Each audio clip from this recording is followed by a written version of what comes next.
야고보서를 계속 강해를 하고 있는데 이 야고보서는 루터를 비롯한 많은 신학자들에 의해서 그 정경성에 대한 의심과 도전을 받아왔다라고 말씀을 드렸습니다. 사도 바울은 그의 서신서들에서 성도는 믿음으로 말미암아 구원을 얻는다라고 하는 이신칭의의 교리에 대해서 정확하고 분명하게 반복적으로 말씀해 오고 있습니다. 이것은 비단 사도 바울의 주장만이 아니라 성경 전체에 흐르는 사상이고 절대 불변의 진리인 것입니다. 오직 의인은 믿음으로 말미암아 삽니다. 우리가 죄인의 자리에서 의인의 자리로 옮겨진 것은 오직 믿음 때문입니다. 그런데 야고보 장로는 믿음보다는 행함을 강조함으로써 이신칭의의 교리에 상충하는 것 아니냐는 의심의 소리들이 있어 왔던 것입니다. 이렇게 의심을 받을 만한 문제 구절들, 즉 태풍의 핵이 바로 오늘 본문 말씀 속에 있습니다. 14절을 보시면 내 형제들아 만일 사람이 믿음이 있노라 하고 행함이 없으면 무슨 유익이 있으리요 그 믿음이 능히 자기를 구원하겠느냐. 17절입니다. 이와 같이 행함이 없는 믿음은 그 자체가 죽은 것이라. 20절입니다. 아 허탄한 사람아 행함이 없는 믿음이 헛것인 줄을 알고자 하느냐. 26절입니다. 영혼 없는 몸이 죽은 것 같이 행함이 없는 믿음은 죽은 것이니라. 한결같이 말씀의 뉘앙스들이 믿음보다는 행함에 훨씬 더 큰 무게가 실려 있는 것을 금방 알 수가 있습니다. 24절에는 보다 결정적인 표현이 나옵니다. 이로 보건대 사람이 행함으로 의롭다 하심을 받고 믿음으로만은 아니니라.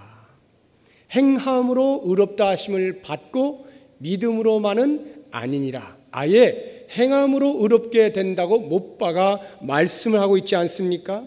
이 말씀을 아무리 야고보의 편에 서서 좋게 잘 해석을 한다 할지라도 이 공식 이상의 말씀을 할 수는 없을 것 같습니다.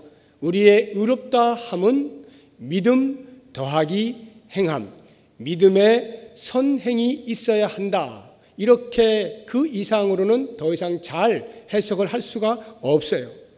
그런데 바로 이것이 가톨릭의 구원관인 것입니다.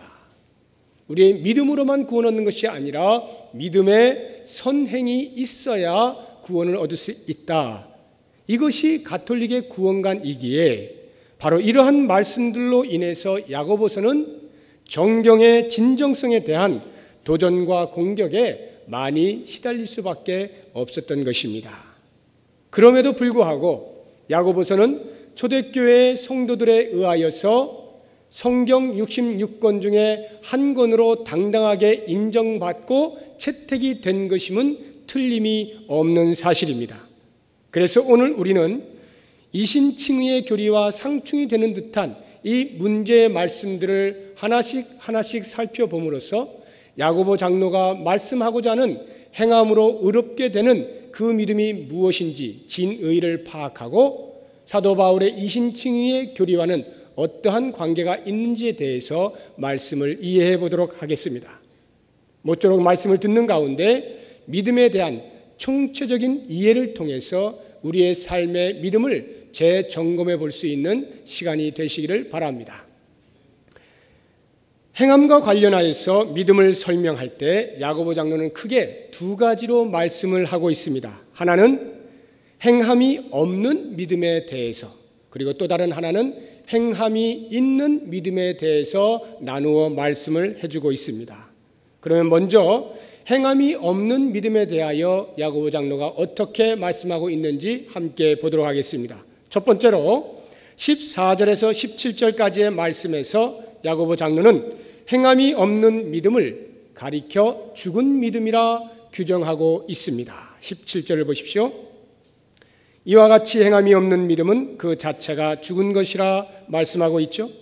이와 같이라고 하는 이 말씀을 잘 보셔야 되는데 행함이 없는 믿음에 대한 실제적인 예를 15절과 16절에서 말씀을 하고 이와 같이라고 말하고 있는 것입니다. 자, 그러면 이와 같이 해당되는 15절 16절의 말씀을 보겠습니다. 만일 형제나 자매가 헐벗고 일용할 양식이 없는데 너희 중에 누구든지 그에게 이르되 평안히 가라, 덥게 하라, 배부르게 하라 하며 그 몸에 쓸 것을 주지 아니하면 무슨 유익이 있으리요. 여기에서 형제나 자매가 라고 말하고 있는 것으로 보아 신앙 공동체 안에서 일어나는 일을 말하고 있는 것임을 너무나 잘 알 수가 있습니다. 다시 말씀드리면 성도들 가운데 못 입고 못 먹는 사람들이 있었던 것을 말해주고 있습니다. 그러면 신앙 공동체 안에서 영적인 가족이 된 우리 모든 성도들은 이렇게 제대로 못 입고 제대로 못 먹는 사람들을 보았을 때 그들에게 쓸 것을 공급해주고 돌보는 것이 너무나 마땅한 것 아니겠습니까? 그런데 그 당시에 야고보 장로가 있던 그 신앙 공동체 안에는 말로만 하던 사람들이 있었던 것입니다. 평안히 가라, 덥게 하라, 배부르게 하라. 말로는 모든 것을 다 도와주었는데 실제적으로는 아무것도 도와주지 않은 모습입니다. 이런 믿음을 가리켜 제가 구호신앙이라 이름을 붙여보았습니다. 구호신앙. 이 구호신앙이라고 할 때 구호가 어떤 구호냐 하면 우리가 이 구호품이다 또는 구호 대상자다라고 할 때 쓰는 그 구호, 건질 구자에 보호할 호자, 그 구호가 아니고 입구자에 부르짖을 호자예요. 그래서 어디에 가서 구호를 외친다라고 할 때 그런 구호 있죠. 그 구호를 말하는 것입니다. 다시 말하면 모든 신앙생활을 말로 다 하는 것, 이것을 가리켜 제가 구호신앙이라 이름을 붙여보았습니다. 혹시 여러분 가운데 정치에 조금만 관심이 있는 분이라면 구호행정이라고 하는 말을 들어보셨을 것입니다. 들어보셨습니까? 구호행정? 말은 굉장히 무성한데 능력은 전혀 없는 정부를 일컬어 구호행정을 한다라고 비난하지 않습니까? 우리나라에서 구호행정이라는 말 많이 쓰고 있죠. 비단 우리나라뿐만 아니라 세계 어느 곳에서도 말만 많은 정부는 다 이 비난을 받게 되어 있습니다. 각 관계 부처들이 그 책임자들이 나와서 이것을 하겠습니다. 저것을 하겠습니다. 이렇게 하면 잘 될 것입니다. 저렇게 하면 안정된 나라가 될 것입니다. 여러 가지 말들을 많이 하지만 정작 그 말에 따르는 아무런 조치를 취하지 않는 것, 이것이 바로 구호 행정이라고 하는 것이죠. 특히 선거철 공약을 보면 못할 것, 안 할 것 없어 보이지 않습니까? 그 공약 나온 대로만 하면 정말 우리나라는 세계에서 인류 국가가 될 것 같고 잘 사는 나라 될 것 같고 좋은 나라 될 것 같잖아요. 그런데 막상 선거가 끝나기가 무섭게 그 모든 공약들이 다 꼬리를 감추잖아요. 어디로 가는지 알 수가 없어요. 이런 것을 한 번, 두 번 여러 차례 겪다 보니까 이제는 국민들도 아예 그런 공약 신경도 안 씁니다. 그냥 찍어요. 공약이 무엇이 있었는지 기억도 못할 뿐만 아니라 아예 기억도 하지 않습니다. 왜냐하면 실망하는 것이 또 두려워서 처음부터 기대를 안 하는 것이죠. 이것이 보통 우리나라의 이런 선거 공약의 그 실상들인데 이런 것을 가리켜서 구호 행정이라. 다시 말하면 나라 살림을 말로 다 하는 것, 이게 구호 행정이에요. 이와 마찬가지로 우리의 신앙생활에 있어서도 구호 신앙이 있는 것입니다. 말만 많이 하고 말만 외치고 행동이 없는 신앙을 가리켜 구호 신앙이라 말할 수 있습니다. 말로는 벌써 성경의 교훈들을 다 이루었습니다. 창세기에서부터 요한계시록까지 모든 나와 있는 교훈들을 다 이루었습니다. 그런데 정작 생활하는 것을 들여다보면 그 안에 어느 것 한 가지 제대로 행하고 있는 것이 없습니다. 그래서 이런 구호신앙을 가진 사람을 가리켜서 예수님께서 이렇게 책망을 하십니다. 누가복음 6장 46절에 너희는 나를 불러 주여 주여 하면서도 어찌하여 내가 말하는 것을 행하지 아니하느냐. 예수님을 주여 주여 찾습니다. 열심히 찾고 열심히 따르는 것 같지만 정작 주님께서 하라고 말씀하시는 것에 대하여 아무런 반응을 보이지 않습니다. 아무런 행동을 하지 않습니다. 이러한 행동 없는 자들을 향하여 일침을 주시는 말씀인 것입니다. 이렇게 말로만 신앙생활을 한다면 마치 구호 행정만 하는 나라가 망하게 될 것이 자명한 것처럼 이러한 사람들은 파멸의 길로 치닫게 될 것이 분명한 것입니다. 그래서 야고보 장로는 이렇게 말만 하는 신앙, 구호 신앙을 가리켜 죽은 믿음이라 일갈하고 있는 것입니다. 이 두 번째로 야고보 장로가 행함이 없는 믿음에 대해서 말씀하고 있는 부분을 보겠습니다. 18절에서 20절에 있는 말씀입니다. 여기에서 야고보 장로는 행함이 없는 믿음을 가리켜 헛된 믿음이라 규정을 하고 있습니다. 20절을 보십시오. 허탄한 사람아, 행함이 없는 믿음이 헛것인 줄을 알고자 하느냐. 여기에 헛것이라 번역된 원문상의 단어가 아르게라고 하는 것입니다. 이 아르게라고 하는 단어를 영어 성경들이 어떤 식으로 번역을 해놓았느냐 하면 어떤 영어 번역본은 useless, 쓸모없는 이렇게 번역을 해놓았고 어떤 영어 성경은 barren이라고 하는 단어를 썼습니다. 열매를 맺지 못하는 이런 말이고 또 어떤 영어 번역본은 dead, 죽었다 이렇게 표현을 해놓았습니다. 이러한 그 번역들을 보게 되면 제가 앞서 말씀드린 죽은 믿음과 큰 차이가 없는 것을 알게 될 것입니다. 행함이 없는 믿음의 무가치함을 강조하기 위하여 다른 용어를 사용하여서 한 번 더 설명하고 있는 것이라 이해를 하시면 되겠습니다. 다만 조금 다른 각도에서 설명하고 있는 것에 우리가 눈여겨볼 필요는 있겠습니다. 19절을 보십시오. 내가 하나님은 한 분이신 줄을 믿느냐? 잘하는도다 귀신들도 믿고 떠느니라. 여기를 보면 야고보 장로가 지금 마귀, 귀신을 등장을 시키면서 지성과 감정에만 머물러 있는 믿음을 헛된 믿음이라 말씀하고 있습니다. 제가 야고보서 강의 첫 시간에 온전하라라고 하는 그 주제를 달고 첫 주제 강의를 말씀을 드렸을 때에 그 온전하라는 말 속에는 인격적 개념이 포함된다라고 말씀을 드렸습니다.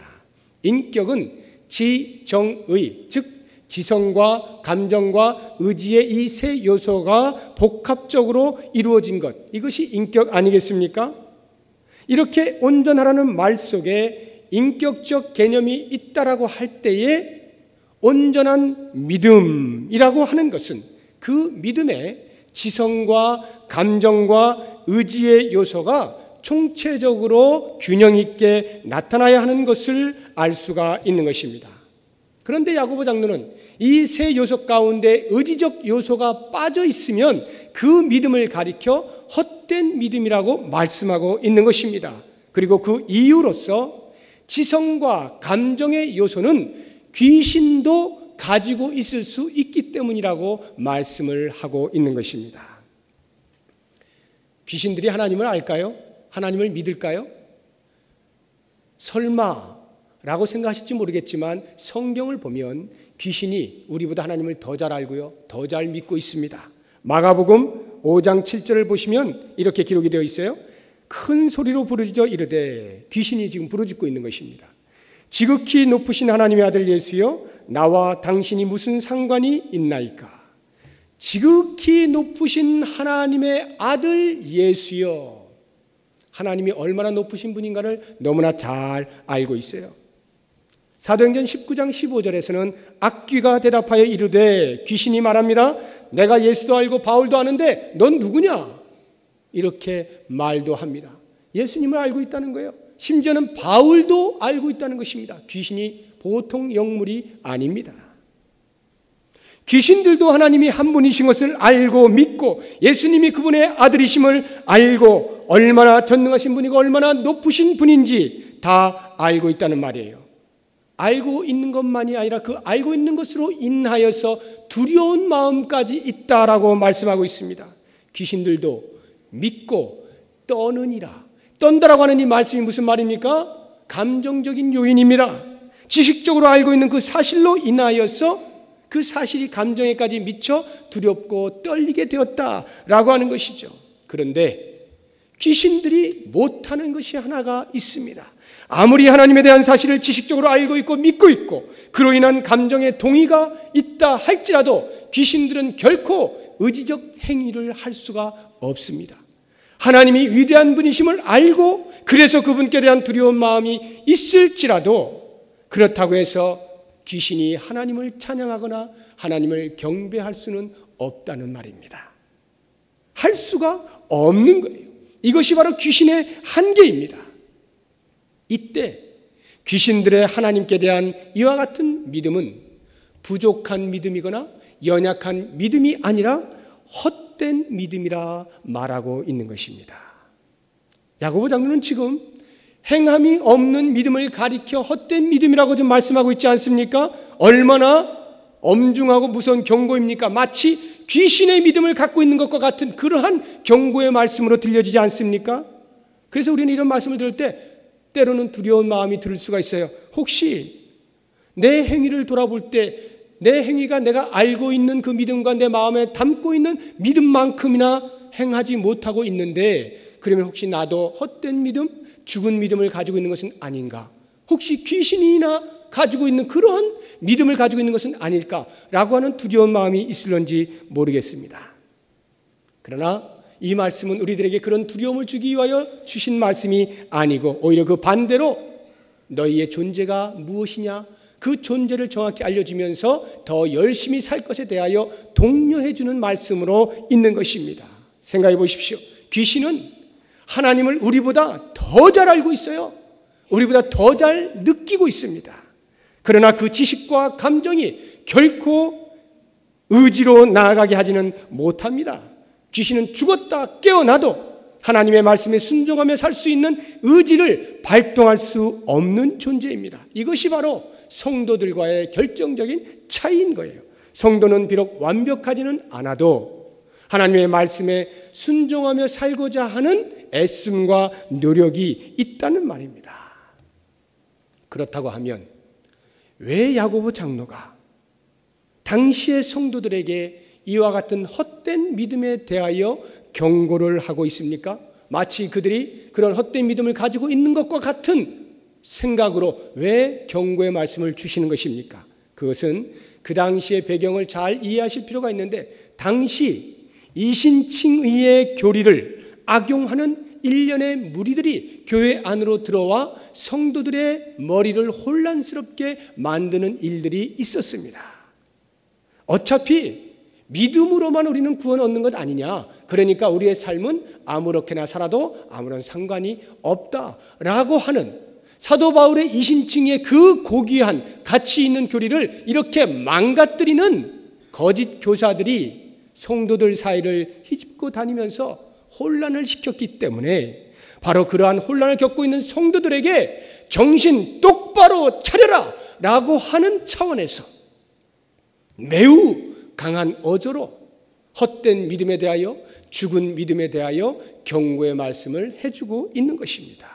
그래서 야고보 장로는 그 반대로 믿음이란 반드시 행함을 동반해야만 한다라고 하는 이 사실을 좀 더 구체적으로 제시하기 위해서 21절에서 25절까지에서 구약의 두 인물을 소개하고 있는 것입니다. 행함이 있는 믿음을 말씀하기 위하여 등장하고 있는 이 두 인물 중에 하나는 아브라함이고 또 다른 한 사람은 라합입니다. 이름을 듣자마자 금방 이 두 사람이 얼마나 극명한 대조를 이루고 있는가 하는 것을 알 수가 있겠죠. 남자와 여자의 차이입니다. 오늘날의 남자 여자 차이로 생각하시면 안 돼요. 그때는 여자는 사람 취급 못 받았다고 누누이 말씀드렸잖아요. 남자와 여자의 차이, 유대인과 이방인의 차이, 사람 취급도 못 받는 이방인. 게다가 한 사람은 믿음의 조상이요, 또 한 사람은 기생이었습니다. 그러니 이 두 사람을 한꺼번에 놓고 같이 언급하는 것조차 불경스러운 일이죠. 그런데 야고보 장로가 왜 이 두 사람을 함께 거론을 하고 있는가? 그것은 동일한 한 가지 사실 때문에 그렇습니다. 믿음의 사람, 행함으로 그 믿음을 온전케 한 사람, 그러한 사람이라는 면에서 동일한 가치를 지닌다는 것을 알려주기 위하여 일부러 아브라함과 라합을 들어 말씀을 해주고 있는 것입니다. 자, 그러면 먼저 아브라함의 믿음을 보면서 행함이 있는 믿음이 어떠한 것인가를 살펴보도록 하겠습니다. 21절을 보십시오. 우리 조상 아브라함이 그 아들 이삭을 제단에 바칠 때에 행함으로 의롭다 하심을 받은 것이 아니냐. 우리는 아브라함이 이삭을 하나님께 바치는 사건을 잘 알고 있죠. 창세기 22장에 나오잖아요. 그런데 이 사건은 아브라함의 믿음의 여정에 있어서 가장 마지막이라고 할 수 있는 최절정의 시기에 있었던 사건입니다. 그런데 실제로 아브라함이 하나님으로부터 믿음으로 말미암아 의롭다고 여김을 받는 것은 창세기 15장에 나옵니다. 15장 6절에 보면 아브라함이 여호와를 믿으니 여호와께서 이를 그의 의로 여기시고라고 나옵니다. 분명하게 말씀하고 있죠. 여호와께서 자기를 믿는 믿음으로 의롭게 여겨주셨다라고 말씀을 하고 있는 것입니다. 그러면 야고보 장로가 이 사실을 모를 리가 있겠습니까? 너무나 잘 알고 있음에도 불구하고 왜 행함으로 의롭게 되었다라고 아브라함을 소개하고 있는 것일까요? 야고보는 아브라함의 모든 믿음의 역사를 잘 알고 있었어요. 15장에서 아브라함이 믿음으로 의롭게 되었음에도 불구하고 그의 믿음은 22장에서 이삭을 바치는 자리에 이르기까지 그 긴 여정 동안에 얼마나 많은 수모와 연단을 받아야 했는지 모릅니다. 야고보는 그것을 분명히 보고 있었습니다. 얼마만큼 아브라함의 믿음이 그 중간에서 험난한 세월을 보냈는지 우리가 한 가지만을 찾아보겠습니다. 창세기 17장을 찾아보시기 바랍니다.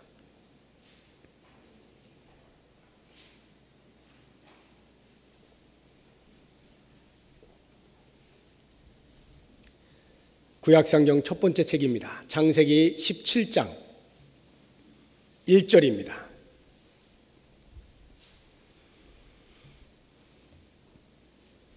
찾으셨으면 우리 같이 한번 읽어보겠습니다. 창세기 17장 1절입니다. 아브라함이 99세 때에 여호와께서 아브라함에게 나타나서 그에게 이르시되 나는 전능한 하나님이라 너는 내 앞에서 행하여 완전하라. 하나님께서 15장에서 아브라함에게 나타나신 후에 상당한 기간이 지난 다음에 나이가 99세가 되었을 때 다시 나타나셨습니다. 그리고는 첫 마디가 나는 전능한 하나님이라 너는 내 앞에서 행하여 완전하라 이렇게 말씀하는 거예요. 이 말씀이 무슨 뜻인지 깊은 이해가 필요합니다. 하나님께서 15장에서 믿음을 보시고 그래 너 참 의롭다 라고 칭해 주기는 하였는데 가만히 아브라함의 삶을 쳐다보니까 이것이 전혀 믿음의 행위가 없는 거예요. 너무나 어이없는 삶을 살고 있는 것입니다. 그래서 하나님께서 화가 나셨어요. 아브라함에게 오랜 기간 동안 나타나지 않았던 것입니다. 그리고는 100세에 이삭을 낳아야 하는 바로 그 1년 전에 나타나셔서 이렇게 말씀을 하신 것입니다. 우리가 15장의 그 배경을 보셔야 되는데 어떻게 하나님께서 아브라함에게 말씀하시냐면 너의 몸에서 날 씨가 너의 몸에서 날 자가 내 상속자가 될 것이다. 너의 몸에서 날 자가 너의 후손이 될 것이다. 이렇게 말씀을 하셨어요. 그러니까 그 말씀을 들은 아브라함이 예, 아멘, 그렇습니다. 제가 그 말씀을 믿습니다. 이렇게 대답을 했어요. 그러니까 하나님께서 그 대답하시는 믿음의 모습을 보면서 이야, 너 믿음 훌륭하구나. 내가 너를 의롭다라고 해줄게. 라고 한 것이 15장 6절의 말씀인 거예요. 그런데 정작 그 말씀이 떨어진 지가 얼마 지나지 아니하여서 아브라함이 그만 자기의 몸에서 날 씨를 기다리지 못하고 아내 사라의 종이었던 몸종이었던 하갈을 취하여 인위적인 방법으로 자기의 생각대로 편법을 써서 아들을 낳은 것, 그것이 이스마엘 아닙니까? 과연 아브라함은 그러면 얼마나 기다리다가 지쳐 이렇게 했을까요? 창세기 12장 4절을 보시면 아브라함이 하란에 머물고 있다가 가나안 땅으로 오게 된 나이가 75세라 말씀하고 있습니다. 그런데 사라가 아브라함에게 하갈을 첩으로 준 때가 가나안에서 거한 지 10년 후라 창세기 16장 3절에 말씀하고 있습니다. 그러면 10년이 흘렀죠. 나이가 85세가 된 것입니다. 이 10년이 흐르는 동안 과연 어떠한 일들이 있었겠습니까? 그 사이에서 하나님께서 창세기 15장 6절의 말씀, 믿음으로 의롭게 여겨주는 사건이 있었던 것이거든요. 자, 그러면 그 믿음으로 의롭게 여겨진 창세기 15장 6절의 말씀 이전까지의 어떤 일들이 있었는지 보십시오. 아브라함이 하란에서 가나안으로 들어왔습니다. 얼마간 살고 있는데 흉년이 들었어요. 아이고 못 살겠다 싶어서 애굽으로 피신을 갑니다. 그곳에서 오랫동안 살다가 가나안 땅이 다시 회복되니까 가나안으로 올라왔습니다. 그곳에서 롯과 함께 열심히 사니까 풍요롭게 되었습니다. 그러니까 롯의 종과 아브라함의 종들이 싸웠어요. 야, 이거 안 되겠다. 싸우면 안 되지. 우리 각각 살도록 하자 해서 헤어집니다. 헤어진 다음에 롯도 소돔과 고모라 땅에서 열심히 살고 또 아브라함도 헤브론 땅에서 열심히 삽니다. 그러다가 어느 날 가나안 땅에 전쟁이 일어나요. 그래서 그 전쟁 틈에 그만 롯이 붙잡혀갑니다. 아브라함이 그 소식을 듣고 집에서 길리고 있던 318명의 용사를 데리고 그 북쪽 끝까지 가서 롯을 구출해 옵니다. 구출해 오는 길에 멜기세덱을 만납니다. 뭐 이런 일들이 하나님으로부터 의롭다고 칭함받는 그 순간까지 있었던 일들이에요. 그러면 우리가 어림잡아 그냥 이렇게 보아도 대충 몇 년을 흘렀겠죠. 10년 살고 있는 그 기간 가운데 대충 몇 년이 흘렀어요. 그러면 그 아브라함의 믿음을 의롭다라고 여겨진 그때로부터 아브라함이 눈을 돌려서 하갈을 취하여 편법을 썼던 그때까지 잘 봐줘봐야 반 잡고 5년입니다. 아주 길게 봐야 10년이에요. 그러니까 10년 미만으로 그 일이 벌어진 것입니다. 야, 10년이면 굉장히 길게 기다린 것 아닌가라는 생각이 드실지 모르겠지만 한번 노아를 생각해 보세요. 노아는 어떻게 합니까? 물로 세상을 심판하겠다는 하나님의 말씀이 떨어지자 너는 가서 방주를 지어라 하는 말씀이 떨어지자 그 말씀을 받자마자 어떻게 합니까? 산으로 올라가서 망치질을 하잖아요. 몇 년 동안요? 몇 년 동안? 120년 동안.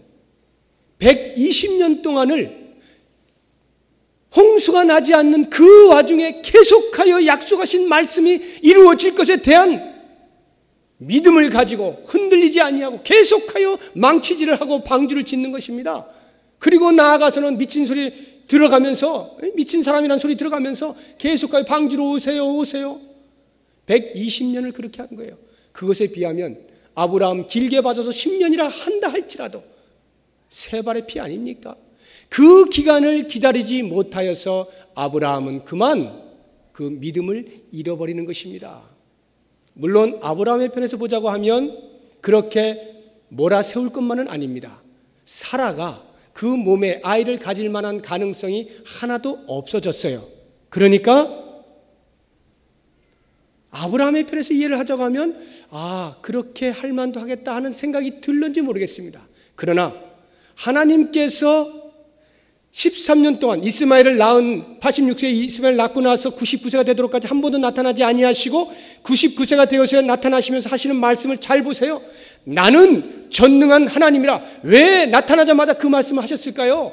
아브라함의 생각 속에 하나님이 안 보여주시니까, 사라의 몸에서는 이미 모든 태가 다 끊어졌으니까 제가 이렇게 한 것 아닙니까?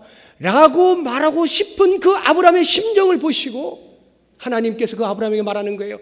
나는 전능한 하나님이라. 인간의 눈으로 보기에는 불가능해 보이고 인간의 눈으로 보기에는 태가 끊긴 것 같지만 나는 전능한 하나님이라. 내 입에서 나온 말씀에 대하여 나는 책임을 진다. 약속을 지킨다. 이 말씀을 아브라함에게 던지고 있는 것입니다. 아마 제가 지금 외쳤던 것보다 훨씬 더 크게 말씀하셨을지 몰라요. 얼마나 흥분하셨겠어요. 네가 어떻게 나를 그렇게 모르느냐?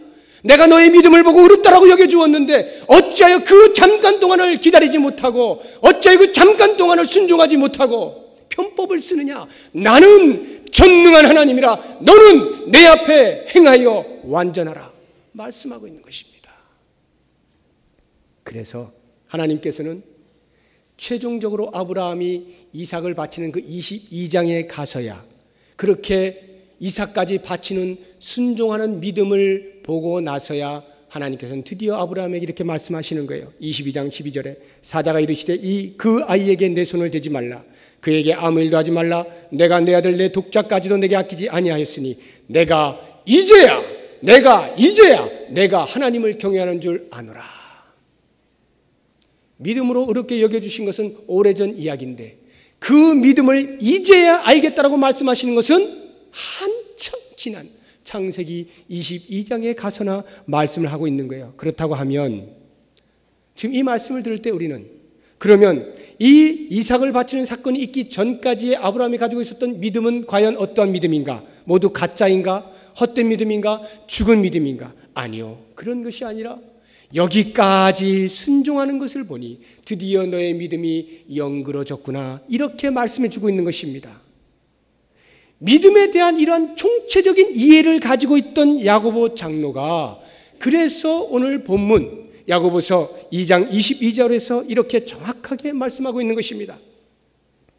내가 보거니와 믿음이 그의 행함과 함께 일하고 행함으로 믿음이 온전하게 되었느니라. 계속해서 23절을 보십시오.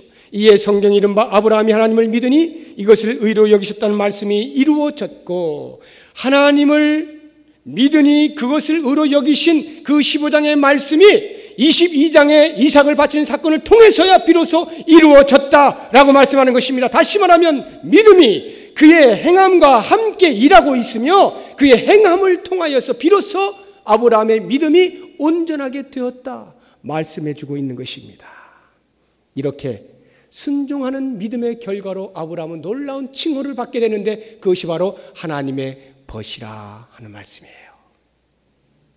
그는 하나님의 벗이라 칭함을 받았나니. 놀라지 마십시오. 예수님께서도요 신약에서 동일하게 그 제자들에게 똑같은 말씀을 하십니다. 요한복음 15장 14절입니다. 너희는 내가 명하는 대로 행하면 곧 나의 친구라. 너희가 나의 명하는 대로 행하면 곧 나의 친구라. 그래서 그 친구된 자에게 요청하는 것이 무엇이냐? 16절에 너희가 나를 택한 것이 아니요 내가 너희를 택하여 세웠나니 이는 너희로 가서 열매를 맺게 하시고. 사랑하는 여러분, 순종함으로 믿음을 온전케 하여서 아브라함처럼 하나님의 벗이라 칭함을 얻을 뿐만 아니라 우리의 일상의 삶에서 믿음으로 말미암는 열매를 주렁주렁 맺으시며 사시기를 축복합니다. 이제 두 번째 인물인 라합의 믿음을 생각해 보겠습니다. 본문 25절입니다. 또 이와 같이 기생 라합이 사자들을 접대하여 다른 길로 나가게 할 때에 행함으로 의롭다 하심을 받은 것이 아니냐. 이 라합에 대해서는 제가 네 번째 시간에 잠시 말씀을 드렸어요. 소문으로 들은 것에 불과한데도 그 말씀의 권위와 가치와 능력을 인정하고 그대로 수용하였던 것, 그것이 라합의 위대한 모습이다라고 말씀을 드렸습니다. 이런 라합의 믿음을 볼 때 지정의 세 요소가 총체적으로 작동된 것임을 알아야 합니다. 사실 이스라엘의 전능하신 하나님에 대한 소문은 라합만 들은 것이 아니라 가나안 땅에 있던 모든 왕들과 백성들도 다 함께 들은 것입니다. 뿐만 아니라 그 소문을 듣고 마음이 녹아내리고 정신을 잃은 것도 역시 라합만이 아니라 모든 사람이 공히 그러하였습니다. 여호수아서 2장 8절 이하를 보면 라합의 입을 통하여 이렇게 말하고 있는 것을 볼 수 있습니다. 또 그들이 눕기 전에 라합이 지붕에 올라가서 그들에게 이르러 말하되 여호와께서 이 땅을 너희에게 주신 줄을 내가 아노라. 우리가 너희를 심히 두려워하고 이 땅 주민들이 다 너희 앞에서 간담이 녹나니 이는 너희가 애굽에서 나올 때 여호와께서 너희 앞에서 홍해물을 마르게 하신 일과 너희가 요단 저쪽에 있는 아모리 사람의 두 왕 시혼과 옥에게 행한 일 곧 그들을 전멸시킨 일을 우리가 들었습니다. 우리가 듣자 곧 마음이 녹았고 너희로 말미암아 사람이 정신을 잃었나니 너희 하나님 여호와는 위로는 하늘에서도 아래로는 땅에서도 하나님이시니라. 라합의 입을 통하여 들려지는 말은 계속하여 우리가 다시 말하면 가나안 땅에 있던 모든 사람들이 하나님께 대한 동일한 정보를 들었고 그 정보에 대하여 동일한 감정이 있었다는 것을 시사해 주고 있는 것입니다. 그럼에도 불구하고 라합을 제외한 가나안의 왕들과 백성들은 하나님 앞에 무릎을 꿇는 행위 대신에 그 하나님께 대항하여 싸우는 선택을 한 것입니다. 하나님의 전능하심을 의심한 것도 아니요 그들의 마음이 두렵지 않아서도 아니라 다만 그들은 하나님의 편에 서는 행위를 하지 않은 것뿐입니다. 그러나 지성과 감정은 작동하고 의지만 작동하지 않았다 하여서 그러한 것을 가리켜 믿음이 부족하다거나 반쪽 믿음이라거나 또는 연약한 믿음이라고 말하지는 않습니다. 그것은 죽은 믿음이요 헛된 믿음이요 더 정확하게 말하면 불신앙인 것이죠. 오직 라합만이 하나님의 편에서는 믿음의 행위를 한 것입니다. 사실 그 행위에는 목숨을 건 위험 요소가 다분했죠.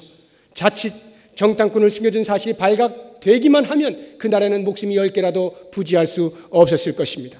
그럼에도 불구하고 하나님을 믿는 믿음을 그의 행동으로 증명한 라합이었기에 라합이 비록 여자였고 이방인이었고 기생이었음에도 불구하고 예수 그리스도의 족보에 당당히 그 이름을 올릴 수가 있었던 것입니다. 사랑하는 성도 여러분, 이제 말씀을 맺겠습니다. 믿음이라고 하는 것은 결코 사변적인 개념이 아닙니다. 그렇다고 해서 믿음이 신비적인 개념도 아닙니다. 믿음은 대단히 실천적이고 경험적이며 역동적인 것입니다. 그래서 이신칭의를 그렇게 주창한 사도 바울도 이 믿음의 특성에 대하여 동일한 말을 하고 있는 것을 우리가 볼 수 있습니다.